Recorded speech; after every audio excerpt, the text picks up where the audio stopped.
So good afternoon, everyone. My name is Ethan Evans. Welcome to How to Get Unstuck and Move Up in 2025. Um, so we're going to cover today how to get your career moving if you feel that you're not going as fast as you would like, or you feel you've been stuck in a role for a while. There's a little bit of a presumption here that it's not just about growth, but about uncovering what you might be struggling with and then how to grow. So let me just jump right into that. Many of you probably know a little bit about me already, but my background, I was trained as an engineer. I did spend 12 years in different startups. Then I was at Amazon for 15 years, where I moved from senior manager to director to vice president. I built a bunch of things you probably used, including Amazon Prime Video, Prime Gaming, etc. And now I coach, I write, I teach, hence teaching. Let me help you out now.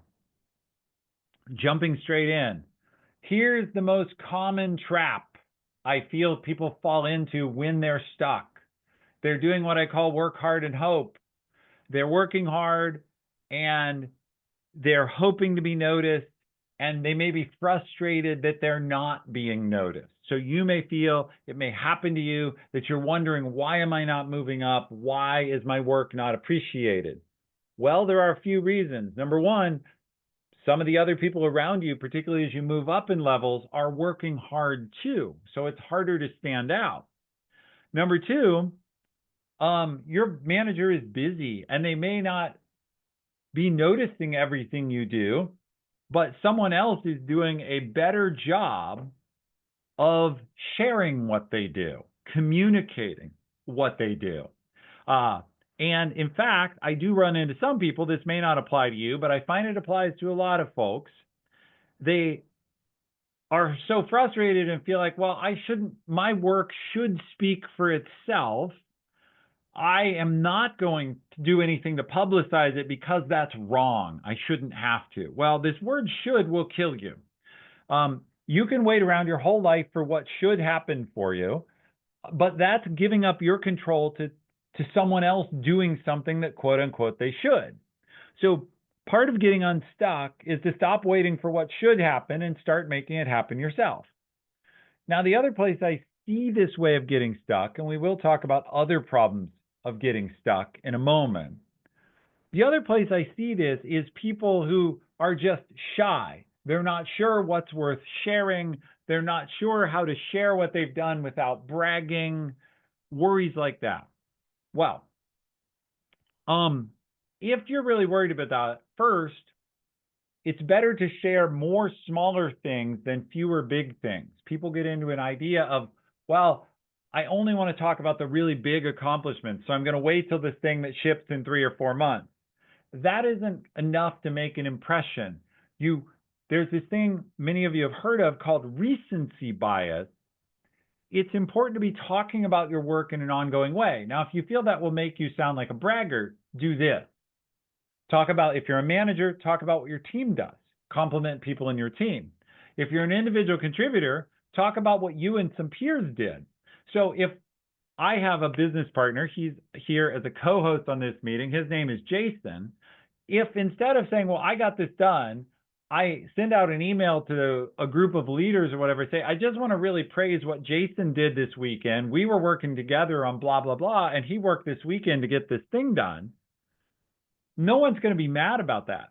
But now I compliment Jason this week and Susan next week and Rajiv the week after that. Who's the common element? It's me, and I'm doing the talking and I'm involved in all these things. That's a way to get your work out there if you don't want to just directly publish your work. All right. So more generally, to escape being stuck, you have to find out why you're stuck. Why you're stuck involves getting feedback. It involves talking to your manager, maybe your peers or your manager's peers, about, look, I would like to move up.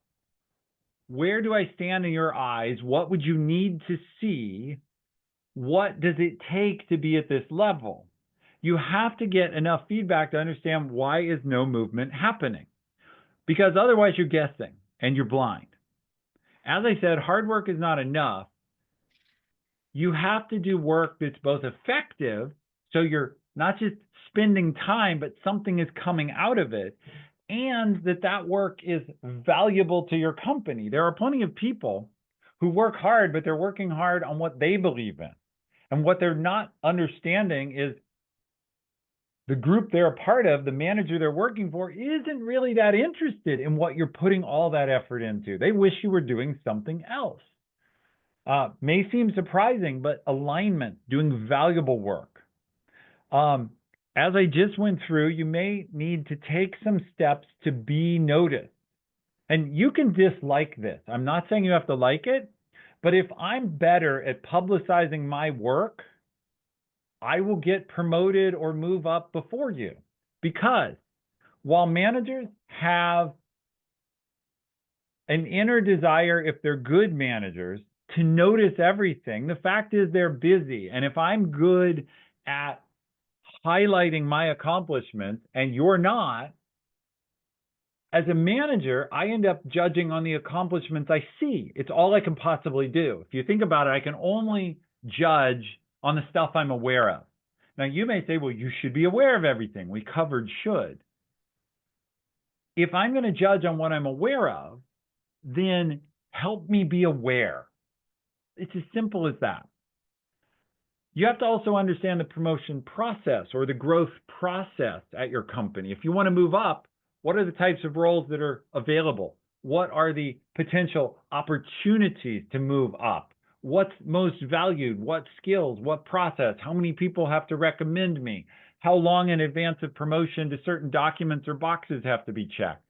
If you don't understand that, then you're going to be stuck because you're blind and you're not engineering the process. So there's the work you do, and then there's the process of growth at your company. Being good at the process is like being good at communicating your skills. It's part of the whole package. Finally, relationships really help. This doesn't mean you need to be a brown noser, if you know what that means, or a suck up. It doesn't mean that you need to be dishonest, but think of it from my viewpoint for a moment.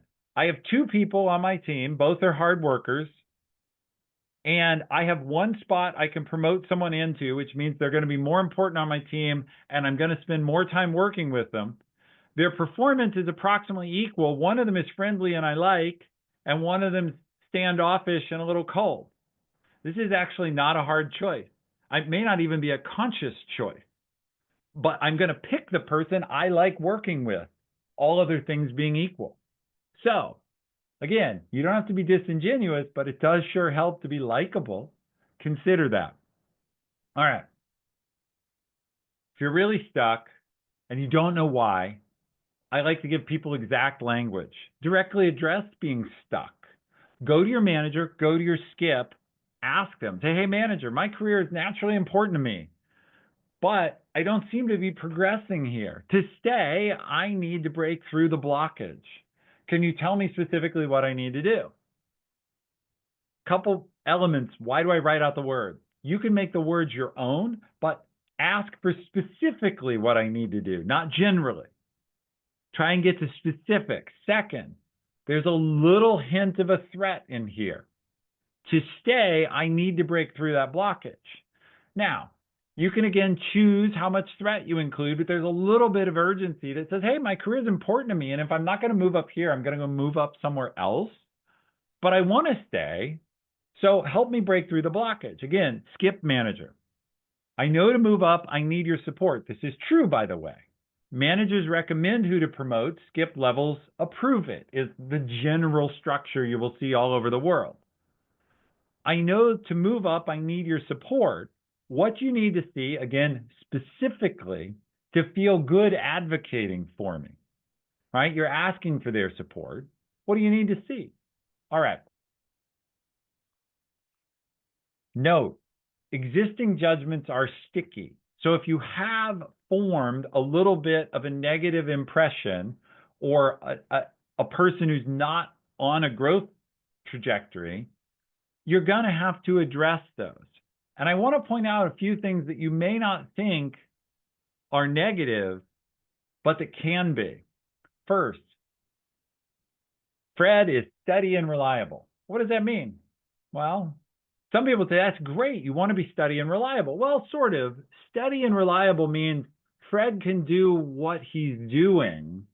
We're not sure Fred has the ambition, the intelligence, the innovation, the whatever to do more. So it is important to be reliable, but you want to be seen as more than that. Sarah lacks executive presence. This is a common catch-all of someone doesn't seem to have a lot of influence. Executive presence is an easy thing to pick on when they say you're not impressing me. I have whole talks on executive presence that I don't have time to do here, but executive presence has many different pieces. You have to disentangle this. Rajiv doesn't think big. This is, hey, again, you're not a thought leader. We love the work you're doing. We'll pay you for what you're doing, but we're not going to move you up because you're not imagining more. And then, of course, being hard to work with, right? Hard to work with is, that goes to the point of I'm going to promote the people I like. I'm going to promote the people who bring me solutions, not problems, who don't complain, who step up. It's true, right? As a manager, I'm trying to get something done, and that includes managing my own emotional energy so that I can get where I need to go on my own, which means if you're a pain to me, I don't need you. You may be brilliant. If I can live without your brilliance, I'd rather have someone slightly less brilliant who brings me energy rather than takes it away. If you need a single book, because this is a 20-minute class with 10 minutes of Q&A, to go way, way deeper, consider the book, What Got You Here Won't Get You There. Getting stuck in the middle of your career is incredibly common. It's so common that this guy wrote a brilliant book about it, where the title describes the problem. The skills that get you partway up the ladder don't get you the rest of the way. Then you have to change some skills. Stop doing some things that have worked for you in the past, start doing new ones. This book goes into depth about that. I'm always asked, well, should I leave? I'm stuck here. I haven't moved up. Should I go?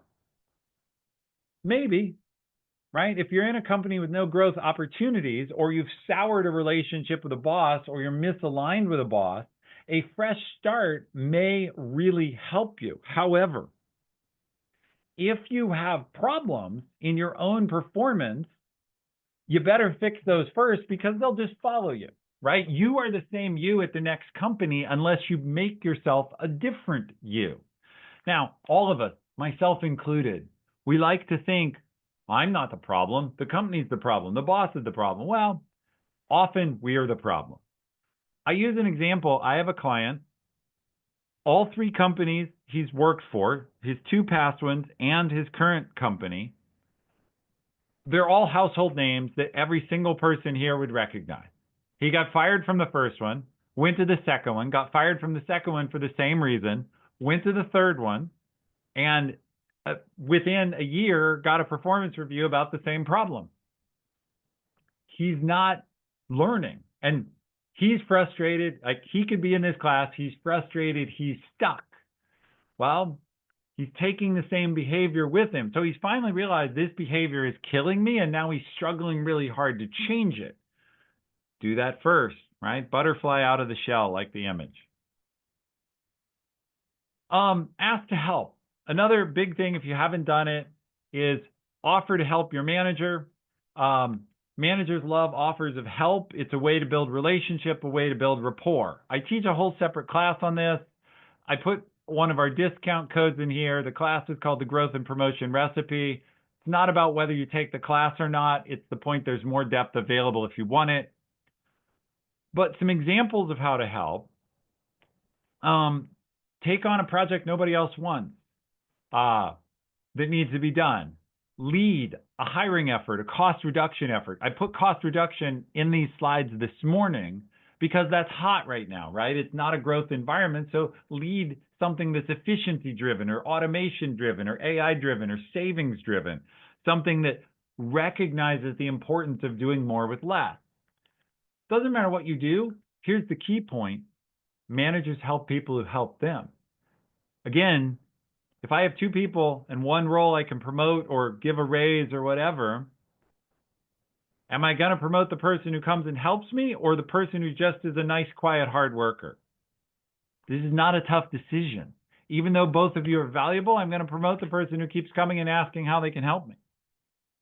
So we're going to go to Q&A. I see some people have put questions in. I'll go to that in a second.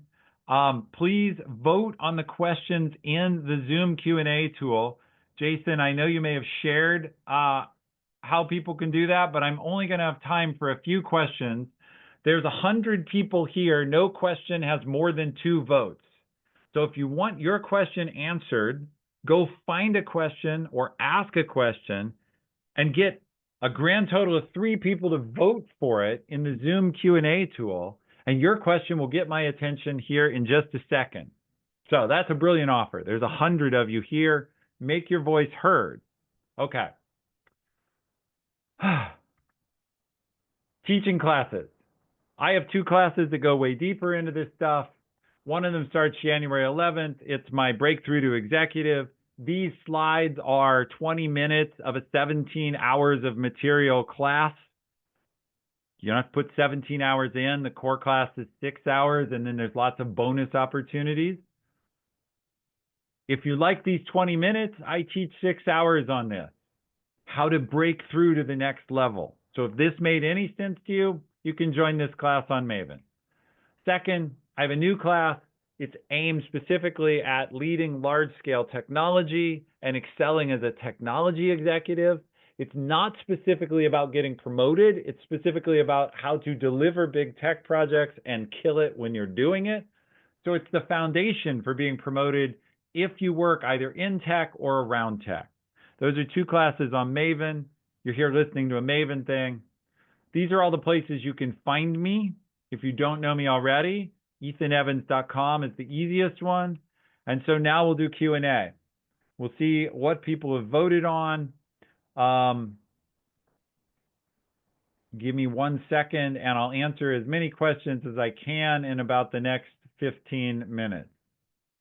So, how to get promoted in a flat organization. So this is a big trend right now. Thank you for asking this question. Sally, I appreciate it, and I appreciate you putting your name on it. People don't have to put their names on things, but I'm glad you did. I'm going to kill the slide so we can all look at each other. 1 second. Stop sharing. All right. So now we can all see each other. It's great. So flat organizations are a big trend right now, reduced management overhead. It's harder to get promoted in a flat org because what's going on? By definition, we're having fewer managers per number of individual contributors or managers below that. So what are you going to have to do to get promoted? You're going to have to stand out more. You're going to have to win a tougher competition. If it used to be there was 1 manager for every 10 people, then you had to be better than the other 9. If now there's 1 manager for every 15, you're going to have to be better than the other 14. Further, as organizations flatten, you have displaced managers who are basically looking for leadership jobs. So I used to have a job leading more people. I have proof I can lead more people, but I got squished or moved down. Of course, I want back up, more competition. So how are you going to get promoted? Okay, number 1, go to an organization that's not focused on being flat. Number 2, do the work to stand out more. Number 3, go to an organization that is growing very quickly. I often tell the story that while I was at Amazon, by the way, Amazon is a company that's being flat right now and is doing some of this delayering. But when I was there, the company grew 100-fold. My team went from 6 to 800. So, is Amazon the place that's going to happen for you right now? Probably not. They're not growing that way. But there are companies that are growing that way. I talked to somebody from OpenAI. I talked to him in October. He joined in January. He told me when he joined OpenAI in January, it had 700 people. And when I was talking to him in October, it had 2,100. So it had tripled in 9 months. Now, how do you find the OpenAIs? Well, they're out there, and I'm not saying OpenAI is the place to go. It may have nothing to do with what you do, but you have to find places that are growing like that. I have another client, he went into NVIDIA. He was leading a team. They kept adding to the team. Then they bought a whole company and put that company under him and asked him to lead this company they bought. Go to the places that are growing. In other words, the question is, how do you get promoted in a flat environment? Get the hell out of it. That, or make yourself the obvious choice for the next opportunity, the most ambition, the most contribution, the best relationships, the most clearly stated goals, the highest delivered value, and maybe a little edge of threat, right? It's me or I'm out of here, right? Like, by the way, here's another truth. You're not going to like this truth, and that's okay. I have two people working for me. They're both very good. I have one opportunity. One of them is this long-suffering, patient person who's 100% dedicated, and one of them is this really high performer also, but who I know might leave. Will I make a decision to promote that person and hope I can get back to the other person? Maybe. Because practically, I need to keep all my talent. And if you're going to be patient and this person isn't, morally, should I maybe reward you because you're such a good person? Yes. Practically, will I maybe promote the person that I might lose and worry about you later? Sure. Because I have to get things done. Okay. There is no great answer to flat orgs. I've given you the practical answers. The real answer is go somewhere that rewards your ability. Go make your own future. In other words, sitting in a flat org and crying, which I'm not saying Sally or any of the others who voted for this were doing, but sitting in a flat org and crying is not depending on yourself. And Sally, that's no insult to you. I see you nodding and I want to see you kill it. So do any of those things. Sally stepped up and asked a question. That's one great symbol that she will succeed. Okay, the next question is from Vivek. My department's vice president mentioned that there is no next level title for my current role. Oh, I love this. And suggested that I consider a lateral move. How should I manage this? Okay. I love your question. Look, you can, depending on your company, maybe you could get the next level title created. However, that's going to be a unique situation. And by the way, I know people who've done this because if you're valuable enough, people will want to keep you and reward your value. And if you're talking to your vice president, then you're already pretty high up. You can have a conversation. If they're saying make a lateral move, here's your real choices, okay? Let's just enumerate them. One, you can take a lateral move, which means moving to something else where there's more upside. Will you like that work? Is it what you want to do? Can you excel at it? Okay, those are the questions to ask. You know it's a good move in a sense because if those things are true, your vice president has already telegraphed. If your vice president didn't like you or wasn't thinking about your future, they'd say, well, you should be happy where you are. You've got a good title. You're in a good company. This is as far as it goes, but blah, blah, blah. They're instead telling you how to grow. Do you want to grow in that way? You'll probably have their support. Option two is go back to the vice president and say, I don't like that answer. I really think I can add more value to our company in this way in what I'm doing today, but I need that to be reciprocal. What's it going to take to make me a new title and a new level in this role? What would it take for you to think that's a good idea, to think it's worth your time? They can answer that question, right?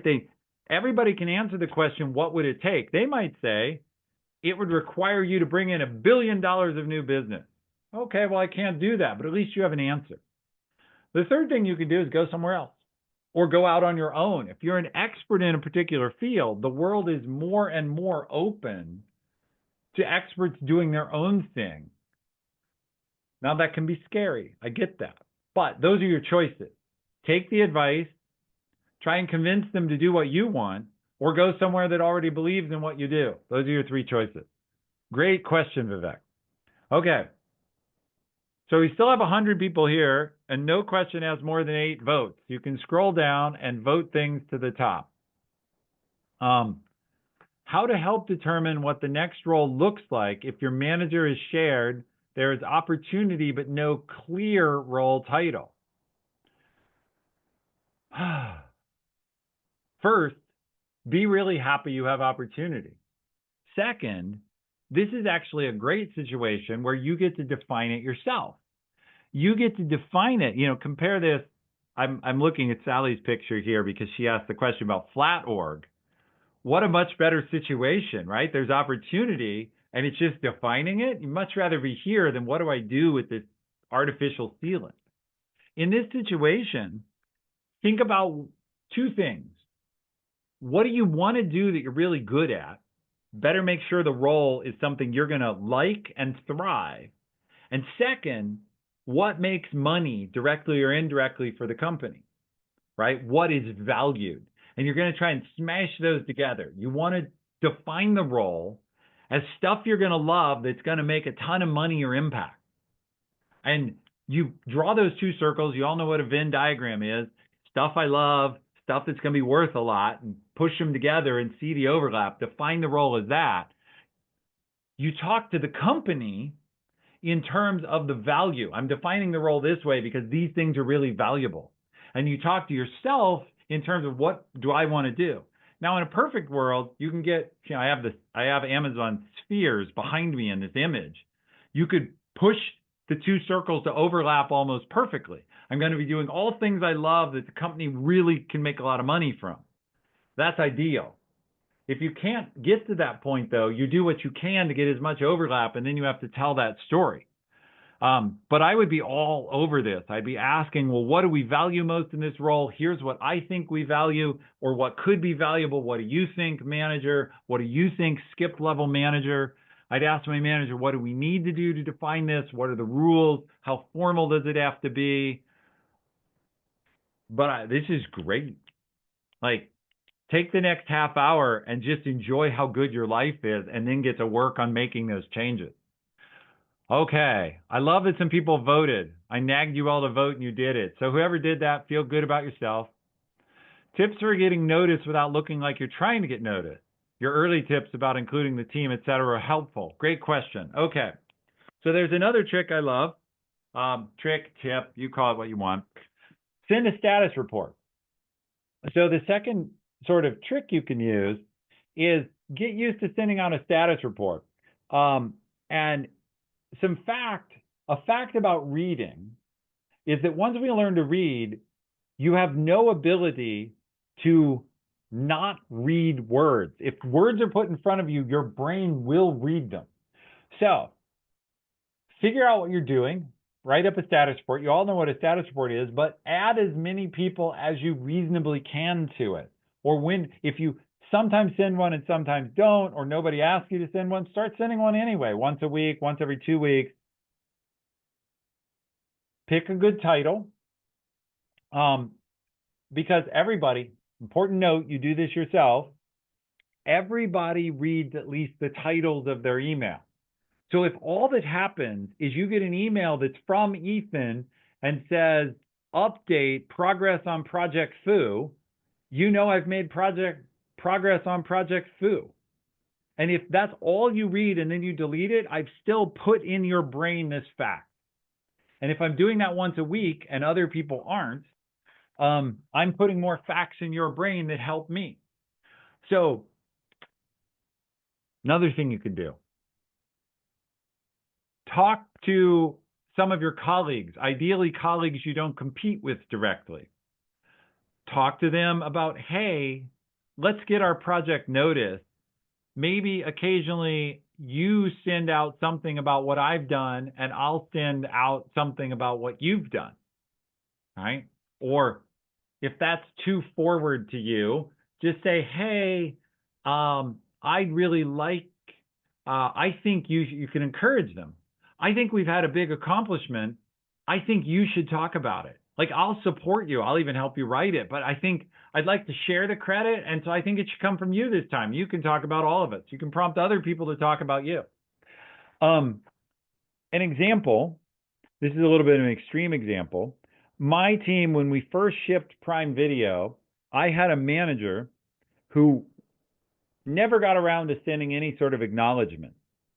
I actually wrote him a note that simply said, "We've launched. This is the part where you send the team a congratulations and thank you." And it was that blunt. That was the whole message. This is the part where you do this. I was new at the company. He could have told me to, drop dead, but he did it. And sometimes people just need a kick in the pants to share. Pick some people and give them a kick in the pants nicely, right? Or not nicely. I wasn't super nice because I was frustrated. So those are a few things. If you want more on this, read a book called Rejection Proof by Jia Jiang. It basically it's slightly on a different topic, but it will point out all the ways that those people who ask are the people who get rewarded. So read that book. It will make you more bold. All right, anonymous. My managers say you're on the right track. Keep doing the good job, but no clear direction. How to handle this? Yeah, okay. This is that case I had in the slide where I said, ask about specifics. If you need more specific wording, you can use this and say, I really appreciate that you say good job and that I'm doing well, but I care about my career. It's reasonable for me to care about my career. And I need to know either how to progress or that I'm not going to be able to progress here. So what specifically helped me? I want to do more for you and the team. I understand my career doesn't progress unless I'm more valuable to the company. I want to be more valuable, but I need more than just good job, keep doing it. Because good job, keep doing it means I'll be doing it forever. Now, if they won't help you, you may need to quit. Some bosses either don't know how or aren't willing to help. But I'll tell you a story. Same manager that I sent that note to where I said, send the team a thank you note. I wanted to be promoted and I was frustrated and I chose my words with him really carefully. I said, hey, my career, you'll hear these words a lot, my career is very important to me. No one can argue with that. No one should tell you, oh, your career shouldn't matter to you. No one will ever say that. They know your career is important to you, but you remind them, my career is very important to me. I need to know if my career is equally important to Amazon. Because if it's not, I need to take that into consideration. That's how I opened the discussion. Now, it's all very logical, right? My career is important to me. I need to know how important it is to you. To the company, though. I didn't personalize it. Personalizing makes defensive. How important it is to Amazon. Of course, that means my boss and him, but... And then, very subtle threat again. Because if it's not important to Amazon, I need to take that into consideration. Now, everybody knows what that means. It means if you're not going to do anything for me, I'm going to quit. But I didn't say anything that you can jump on it. Like, how dare you threaten me? I've said very reasonable things. My career is important to me, and if it's not as important to Amazon, I need to know because I have to think about that. Threatening is a nasty word. Let's make it a nice word. I'm reasonably discussing the consequences of different choices. If this isn't a place that can support my career growth, then I naturally need to think about, is it the right place for me? You would do the same thing, Mr. Manager, Ms. Manager. You would think, if your goals weren't being met, you would always think, where might meet my goal? Now, you don't say all that, you imply it. All right, I have time for one more question. I'm sorry for all the people I won't get to. You can come to my class that I discussed. How to follow up with Skip after having asked for feedback for a promotion. Boy, this could mean a lot of things in your short question. Um, I mean, if you ask for feedback and didn't get any, you go back to them a week or so later, or you email them and you say, hey, I was just following up on our conversation. I really want to grow and do more for Acme Inc., wherever it is you work. I want to be a strong long-term performer here. I would really value your guidance, right? The other thing, sometimes people are worried about overstepping or that you're going to react poorly. You can say, look, I want to encourage you that I take feedback really well. I'm eager to know both what I'm doing well that I can do more of and how I can change or grow to be more effective for you. That's, again, a little bit of, hey, I'm trying to deliver more value to you, not just for myself. That's how you ask. Again, read the rejection proof. It'll teach you how to get good at asking. So with that, I have to go. I feel bad here. I see Jan or John on the top of the list and on my screen. So I see you nodding. I'll help you out. I get bogged down in time-consuming tasks that don't bring me back, and I can't concentrate on my main work. On the other hand, I bring big deals in the house, but they're taken for granted. Okay, my first thought on that listening to you is, well, maybe. Are they really being taken for granted, or are you sort of just feeling frustrated? But what can you do to highlight that value? Can you have a discussion with your boss and see how much they really are being taken for granted? They may be taking them for granted because you look like a nice man. Maybe you're a nice guy that I feel I can count on to always be here. You may need a little bit of that edge that I'm willing to move on. As for the time-consuming tasks, what would happen if you just didn't fucking do them? Sorry, pardon my French. What if you just didn't do them? Sure, you'd get yelled at a little, but if you brought in more big deals, a story I've told before, I had a boss once, his skip level, so 2 levels above him, right, sent him a thing that said, hey, I need you to make this report. And my boss, that guy, was quite thorny, but you're going to see that paid off. He wrote the skip level, the SVP. He was a director, so there's a VP in between. He wrote the SVP back and said, well, so here's the thing. I'm really busy making us a ton of money doing X, Y, and Z. This report isn't going to make us any money, so I don't think I should do it. And his SVP wrote him back and said, actually, good point. I'm summarizing, but I've confirmed this story with him, and that's literally what happened. All right, I have to run. I have something else going on. I have really enjoyed talking to all of you. I hope you got a ton out of this. Look, you're already ahead of everyone else because you showed up to find out how to do better. Go do it and get your edge.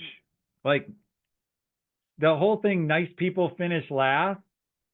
It's not completely true, but it can be somewhat true. So a lot of you, I think you look like very nice people.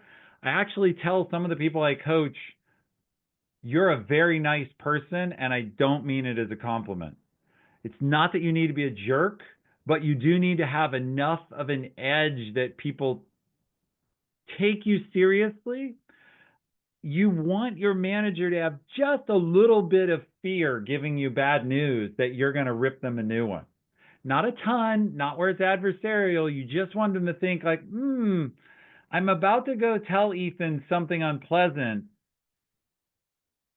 How can I not do that? How can I make it a little better? How can I change it? How can I show him an upside? Because I've learned he doesn't suffer fools gladly. And even though I'm his boss, I don't want to go into his fools department. Works great. All right. So with that,